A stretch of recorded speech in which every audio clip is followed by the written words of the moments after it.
बऱ्याच ठिकाणी भिंतींवर, शाळेच्या भिंतींवर लिहिलेलं असतं, बेटी बचाव बेटी पढाव, मुलगी शिकली प्रगती झाली, एक मुलगी शिकते 2 कुटुंब शिकतात, असे बरेच स्लोगन म्हणजे नारे आहेत.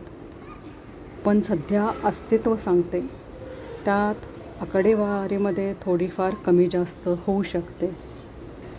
फक्त हिंदू मंदिरं वसेस फक्त कॉलेज भारतामध्ये पाहायला गेलं तर मंदिरं ही कॉलेजांपेक्षा 13 पट जास्त आहेत. 6,48,907 मंदिरं संपूर्ण भारतात आणि 48,246 कॉलेज, म्हणजेच 13 पट जास्त मंदिरं ही भारतामध्ये आहेत. सर्व प्रार्थनास्थळ वसेस सर्व शिक्षण संस्था म्हणजे प्रार्थनास्थळं आहेत 23.6 लाख, ही शिक्षण संस्थेपेक्षा 15.3 लाख म्हणजे 8 लाखांनी जास्त आहेत.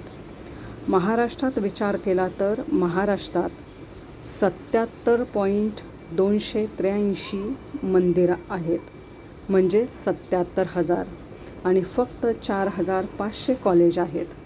मग विचार करा, आपल्या मुलांच्या भविष्यासाठी मंदिर हवं आहे की शैक्षणिक सुविधा?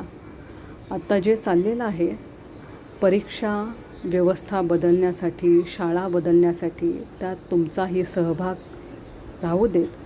आणि आता जो बदल घडतो आहे त्याला नक्कीच प्रत्येकाने साथ दिली पाहिजे.